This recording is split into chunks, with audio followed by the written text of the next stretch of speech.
The mailbox had not been emptied in 40 years. When the estate liquidation company arrived at 1847 Maple Drive in suburban Portland, Oregon on June 3, 2019, preparing to clear out the contents of a house that had been legally abandoned since 1981, they found a standard residential mailbox at the end of the driveway, overflowing with decades of accumulated correspondence. Letters spilled from the opening, water-damaged envelopes fused together by years of rain and sun, packages wrapped in brown paper that had deteriorated into pulp, and beneath it all, protected by the sheer volume of material above, were letters that had arrived in the weeks after Captain Michael David Brennan disappeared on October 12, 1979. Michael had been a commercial airline pilot, 41 years old, with 15 years of experience flying for Western Pacific Airlines, a reputation for exceptional skill and reliability, and absolutely no reason that anyone could identify for vanishing without a trace during what should have been a routine, overnight layover in Seattle. The official investigation had concluded after 18 months that Captain Brennan had most likely died by suicide, walking away from his hotel and into the Puget Sound on a rainy October night. His body swept out to sea and never recovered. But the mail told a different story. Hidden among the 40 years of accumulated junk mail and bills and catalogs were letters that Captain Brennan had written to himself. Letters mailed from airports across the country in the weeks before his disappearance. Letters containing flight logs that did not match his official schedule, coordinates for locations that were not on any commercial route, and photographs of aircraft that should not have existed in 1979, sleek, unmarked planes that looked decades ahead of their time, sitting on runways that were not listed on any aviation map. Michael David Brennan had been born in 1938 in Sacramento, California, the son of a mechanic who worked on aircraft during World War II, and a schoolteacher who instilled in her 3 children a love of education and curiosity about the world. Michael was the middle child, quiet and studious, fascinated by aviation from an early age. He enlisted in the Air Force in 1956, trained as a pilot, and served for 8 years, including a tour in Vietnam, where he flew transport missions that brought supplies and personnel into combat zones. He left the military in 1964 with an honorable discharge, a chest full of commendations, and skills that made him highly sought after by commercial airlines that were expanding rapidly to meet the demands of the jet age. Michael was hired by Western Pacific Airlines in 1964, starting as a co-pilot on domestic routes and advancing steadily through the ranks. By 1979, he was a senior captain, qualified to fly the airline's largest aircraft, including the Boeing 727 and the newly acquired 737 models. He was known among his colleagues as meticulous, professional, and unflappable, the kind of pilot passengers never worried about and airlines trusted with their most important routes.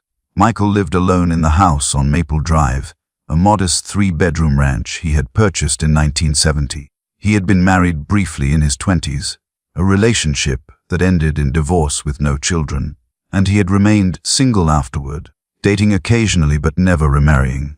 His life revolved around flying, around the routine of trips that took him across the western United States and occasionally to Hawaii or Mexico, around the community of pilots and crew members who formed a kind of extended family for people who spent more time in airports than in their hometowns.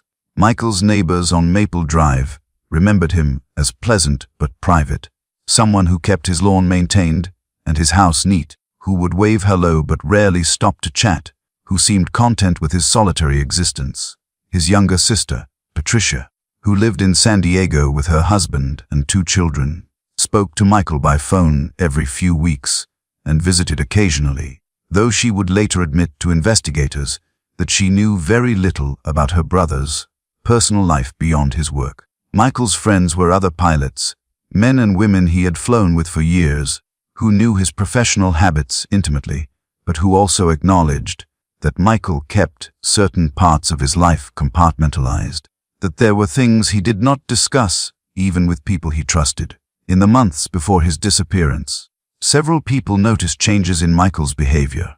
His co-pilot on a September flight to San Francisco, a man named Robert Chen, later told investigators that Michael had seemed distracted during the trip, had made small errors in routine procedures that were unusual for someone of his experience, and had spent an unusually long time reviewing navigation charts that were not relevant to their assigned route. A flight attendant who had worked dozens of trips with Michael mentioned that he had started asking odd questions about aircraft maintenance schedules, about how thoroughly planes were inspected between flights, about whether anyone ever checked the cargo holds for items that might not be listed on official manifests.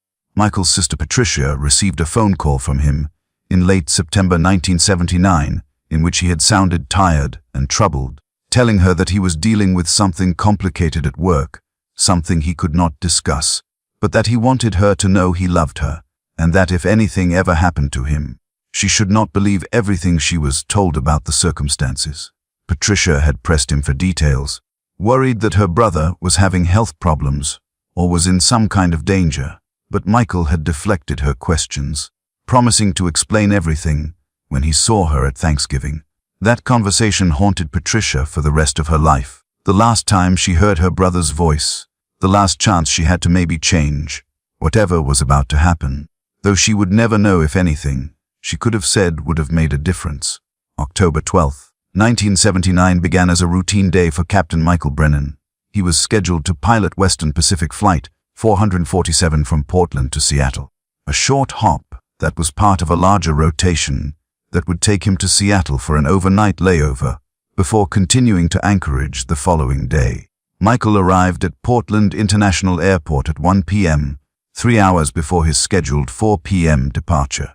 Going through his standard pre-flight routine with the methodical care that characterized all his work, he reviewed weather reports, checked maintenance logs, walked around the aircraft conducting a visual inspection, and met with his co-pilot and cabin crew to discuss the flight plan.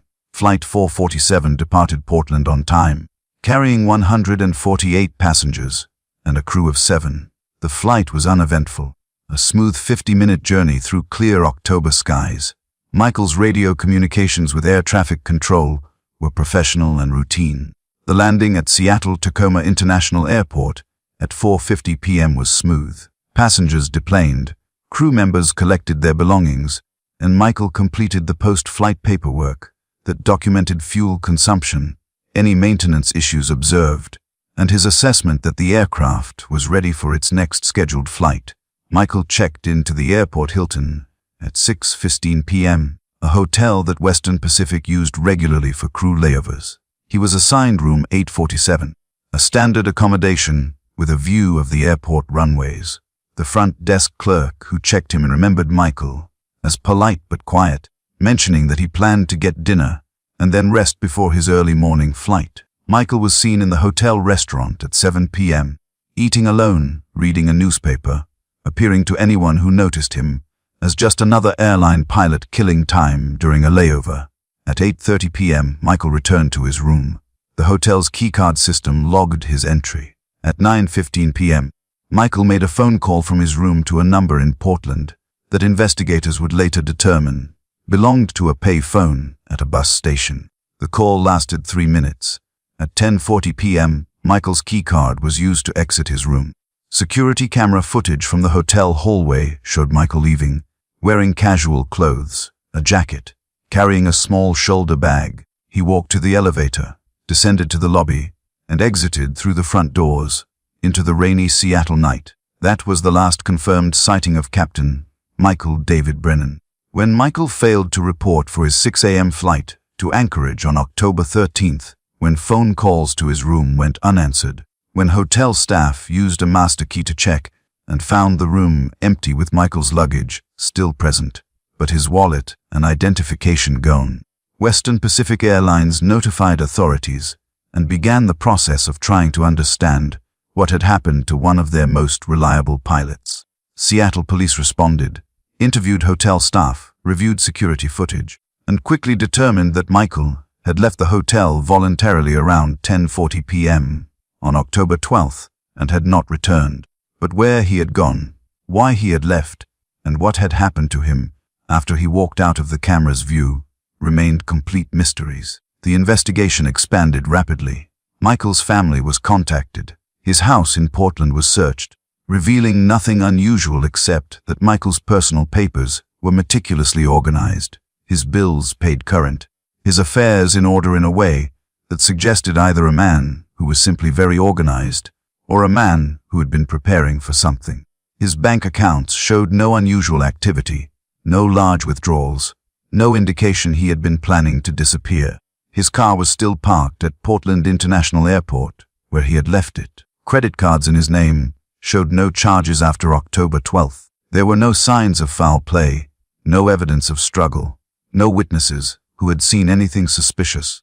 Seattle police interviewed taxi drivers who worked near the hotel, bus drivers who might have picked up a passenger, matching Michael's description, employees at nearby businesses who might have seen something.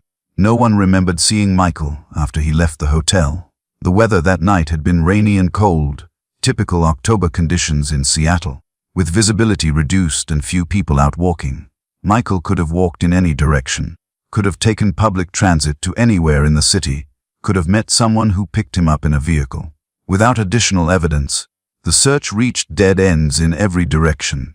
Western Pacific Airlines conducted their own investigation, concerned about the possibility that one of their pilots had experienced a mental health crisis or had been involved in something that might reflect badly on the airline. They reviewed Michael's employment history, his flight logs, his training records, his medical examinations. Everything appeared normal. Michael had passed his most recent physical with no health concerns. His flight performance had been exemplary. There were no complaints from passengers or crew. The only irregularity investigators found was a discrepancy in Michael's reported flight hours for the previous 6 months. According to his logbook, Michael had flown approximately 40 hours, more than what appeared on Western Pacific's official records. The extra hours were not enough to raise red flags initially, possibly explained by training flights or deadhead positioning that might not have been recorded consistently. But when investigators looked more closely, they found that the extra flight time corresponded to periods when Michael had been on his days off, times when he should not have been flying at all. This discovery raised disturbing questions. Had Michael been flying aircraft without Western Pacific's knowledge? If so, for whom? And doing what? Commercial pilots with Michael's qualifications were in demand, and it was not unheard of for pilots to take side jobs, flying corporate aircraft, or working as contract pilots for charter operations. But such work was supposed to be disclosed and approved by their primary employer. Michael had never mentioned any additional flying work. He had never requested permission to fly for another operator. Yet somehow, he had accumulated flight hours that were not accounted for in his official employment records. The FBI became involved in the investigation in November 1979, not because there was evidence of a crime, but because the circumstances of Michael's disappearance and the irregularities in his flight logs raised questions about whether he might have been involved in activities that fell under federal jurisdiction. FBI agents interviewed Michael's colleagues, his family, his neighbors. They examined his financial records more thoroughly, looking for payments that might correspond to undisclosed flying work. They found deposits into Michael's checking account, regular payments of $2,000 every month dating back to January 1979, transferred from an account registered to a company called Cascade Aviation Services. Michael's bank statements showed he had been receiving these payments for 10 months before his disappearance, supplementing his airline salary significantly. Cascade Aviation Services did not exist. At least, it did not exist in any official capacity that FBI investigators could locate. The company was not registered with the FAA, was not licensed to operate commercial flights, had no business address or phone number that could be verified. The bank account from which the payments originated had been opened in January 1979 with a cash deposit of 50,000, had been used solely to make monthly transfers to Michael's account, and had been closed on October 15, 1979, 3 days after Michael disappeared, with the remaining balance withdrawn in cash at a bank branch in Nevada. Whoever had been paying Michael, whatever flying he had been doing, had covered their tracks thoroughly. By early 1980, the official investigation into Michael Brennan's disappearance had reached a conclusion that satisfied no one but could not be disproven. The theory, supported by a forensic psychologist who reviewed Michael's case, was that Michael had been experiencing depression or psychological distress, possibly related to secret financial problems or personal issues he had not disclosed to family or friends, and had walked into the Puget Sound on the night of October 12, 1979, ending his life. The Cascade Aviation payments were explained as possibly legitimate side work that Michael had failed to report properly, or as payments from someone who did not want their relationship with Michael to become public. The extra flight hours were attributed to poor record keeping rather than evidence of anything sinister. Michael's body had never been recovered, but given the cold water temperatures and strong currents in Puget Sound, this was not considered unusual. People who entered the water in that area were frequently swept out to sea, never to be found. Michael's sister Patricia rejected this conclusion entirely. Her brother had not been suicidal. He had not been depressed. He had been troubled by something in the weeks before he vanished. Yes, but troubled by something external, something he was dealing with, not by internal despair that would drive him to suicide.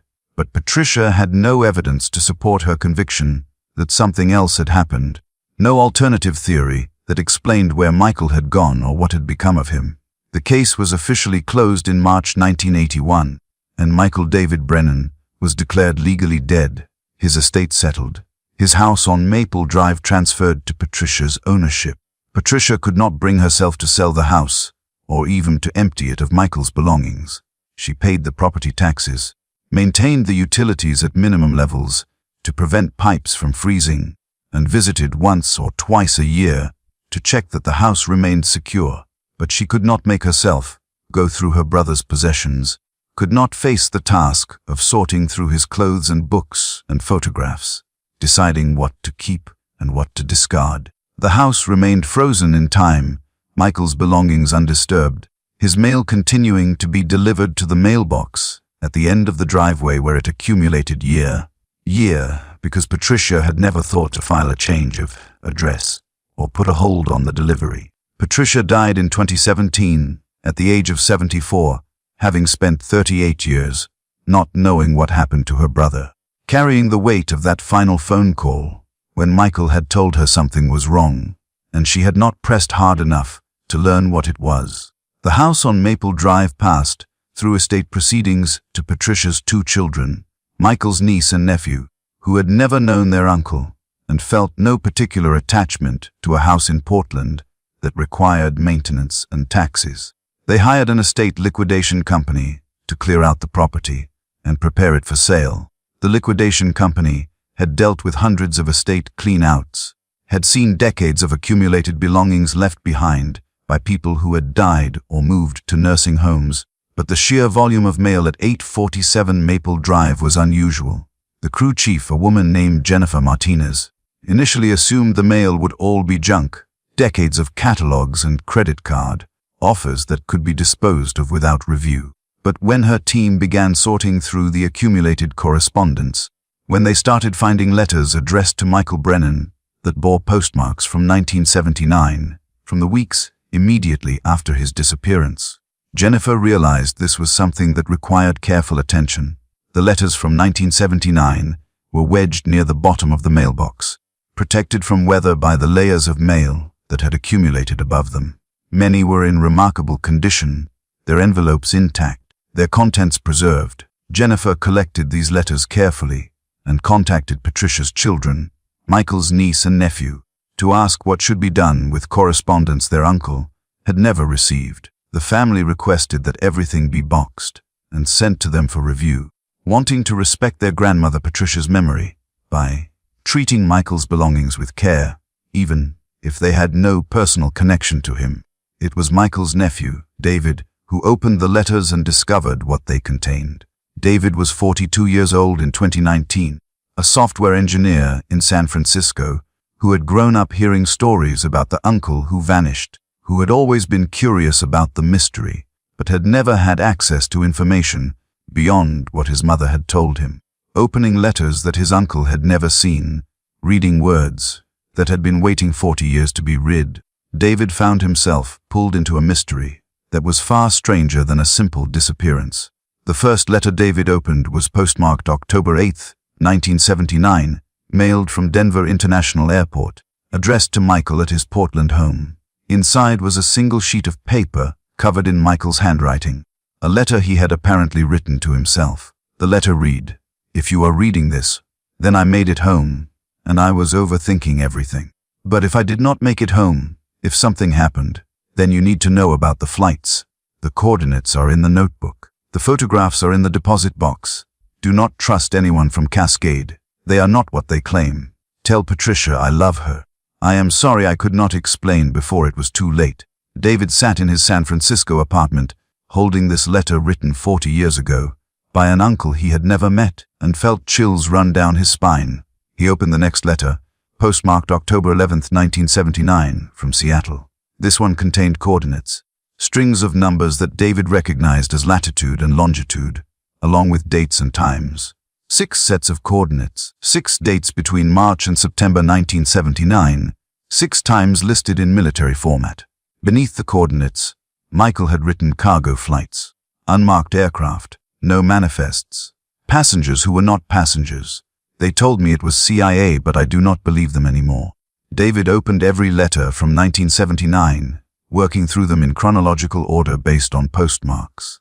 There were 11 letters in total, all mailed by Michael to himself at his Portland address in the weeks before his disappearance.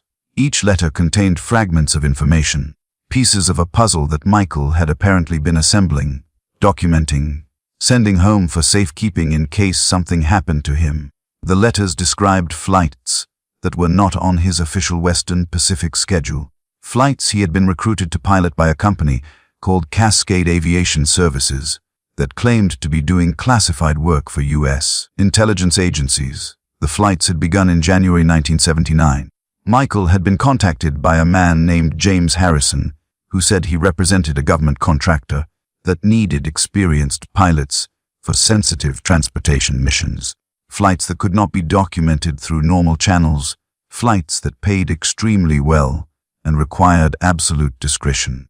Michael's letters described taking these jobs, initially without suspicion, believing he was helping with legitimate intelligence work, flying aircraft that were registered to shell companies but operated professionally, transporting cargo and occasionally passengers who did not speak and did not answer questions.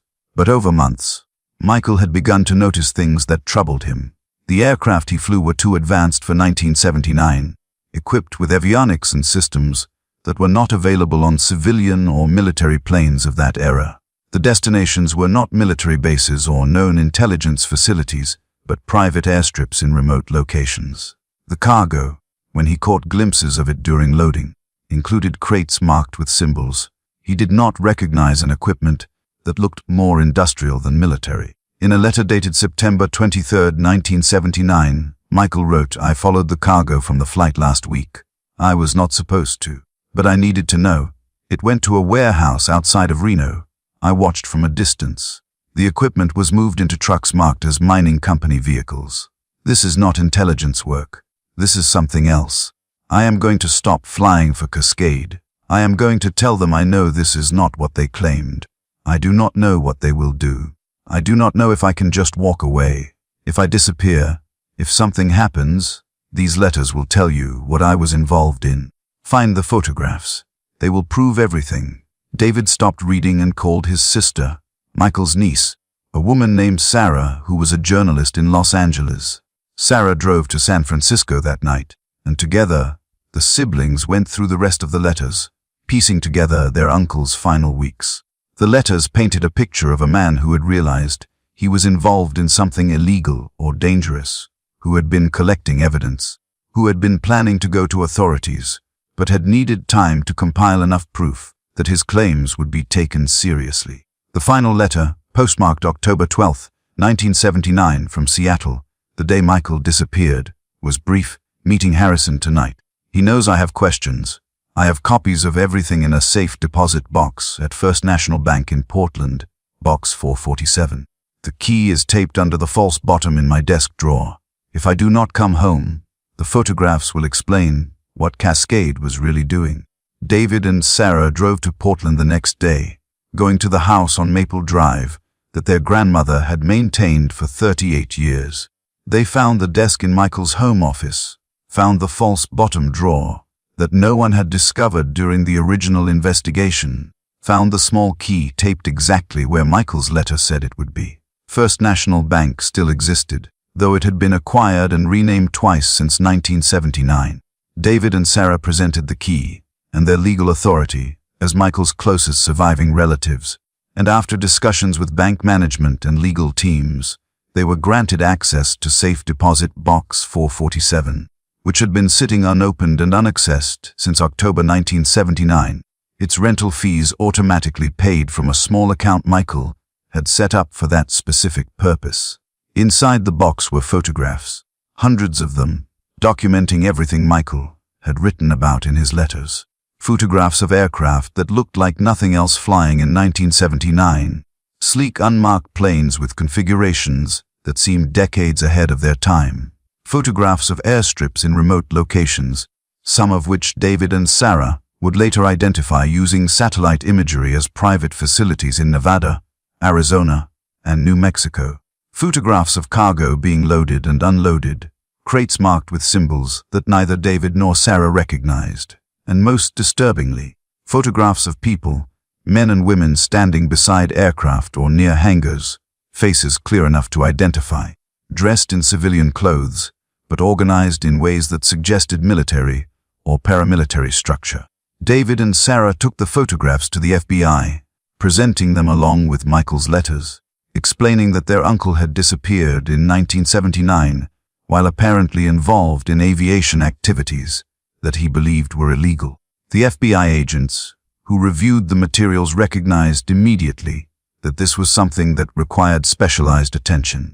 The case was elevated to the FBI's counterintelligence division, and within weeks, David and Sarah found themselves being interviewed by agents who asked detailed questions about what they knew, who they had told about the discovery, and whether they understood that some of what Michael had documented might still be classified or sensitive even 40 years later.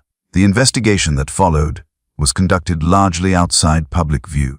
David and Sarah were asked to maintain confidentiality, while the FBI worked to identify the people in Michael's photographs, to trace the aircraft he had documented, to determine what Cascade Aviation Services had actually been doing and whether it was connected to any known government operations or intelligence activities. The investigation took over a year, and when it was complete, the results were communicated to David and Sarah in a briefing that was simultaneously enlightening and frustrating. According to the FBI's findings, Cascade Aviation Services had been a front company for a classified program run jointly by the CIA and Department of Energy in the late 1970s, a program focused on transporting sensitive materials and equipment related to nuclear weapons development and testing. The program had operated outside normal channels because it involved moving materials through civilian airspace in ways that would have raised questions if documented through military logistics. Pilots like Michael had been recruited because they had the necessary skills and security clearances, could be expedited based on their military backgrounds. But the program had also been compromised. Some of the people involved had been using the infrastructure to move materials that were not related to legitimate government work, had been profiting from the secrecy and the access to aircraft and airfields, had been involved in smuggling operations that ranged from drugs to illegally exported technology. When Michael Brennan had started asking questions, when he had begun documenting flights and taking photographs, he had become a threat to people who had significant reasons to ensure their activities remained hidden.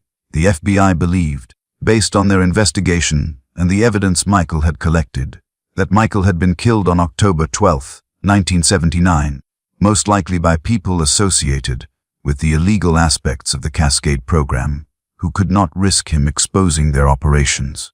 His body had never been found because it had been disposed of with the same thoroughness that characterized the rest of their work, with the resources and knowledge that came from access to classified programs and facilities where questions were not asked, but proving this 40 years later, identifying specific individuals responsible, prosecuting crimes when most potential witnesses were dead and physical evidence was non-existent, was impossible. David and Sarah Brennan received this briefing in late 2020, sitting in a conference room at FBI headquarters in San Francisco, learning that their uncle had been murdered because he had accidentally stumbled into a criminal conspiracy, hiding within a classified government program, and that the people responsible would never face justice, because too much time had passed, because the evidence was circumstantial, because the program itself remained classified, and acknowledging details about it would compromise national security,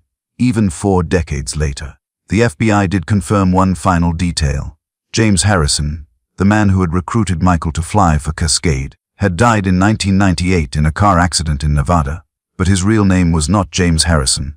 That had been an alias. The FBI knew his actual identity, but could not share it due to ongoing classification restrictions. What they could say was that the individual had worked for the CIA in various capacities from the 1960s through the 1990s, had been investigated multiple times for activities that exceeded his authority, and had ultimately been quietly forced out of government service without prosecution as part of a deal that kept certain operations from becoming public scandals. Michael Brennan's house on Maple Drive was sold in late 2020. The proceeds split between David and Sarah. The mailbox that had accumulated 40 years of correspondence was emptied, its contents sorted and mostly discarded, except for the letters that had finally revealed the truth about their uncle's disappearance. The story was covered briefly by local media and a few national outlets that specialized in cold case investigations, but the full details remained protected by classification restrictions that prevented the FBI from confirming or denying most of what Michael's letters and photographs suggested about Cascade Aviation Services and the program it had fronted for. David Brennan kept copies of everything, kept his uncle's letters and photographs in a secure storage facility in San Francisco, maintained digital backups in encrypted cloud servers. He wrote a detailed account of the discovery and the investigation, documenting everything that he and Sarah had learned, and deposited this account with his attorney along with instructions that it be released to the public after his death. David is 50 in 2024, healthy, likely to live decades more, but someday, when enough time has passed that the sensitivities of 1979 have become historical curiosities rather than active security concerns, the full story of Captain Michael David Brennan will be told, and people will understand that the mail that continued arriving at 847 Maple Drive for 40 years was not just the bureaucratic persistence of mailing lists and address databases, but was a message that Michael had sent to himself, a message that took 40 years to be read, a message that finally revealed what happened to a pilot who disappeared because he learned too much about secrets that powerful people needed to remain hidden. The mailbox is gone now, replaced by a modern one when the house was renovated by its new owners. The letters that revealed the truth are sealed in storage, waiting for a future generation to discover their full significance, and somewhere in classified files that may never be fully declassified, the story of Cascade Aviation Services and the people who exploited it remains documented in reports that confirm everything Michael Brennan suspected, but could never prove before he walked into a meeting on October 12, 1979, and never walked out. Some mail arrives too late to help the person it was intended for, but arrives in time to ensure that the truth, no matter how long buried, eventually finds its way into the light.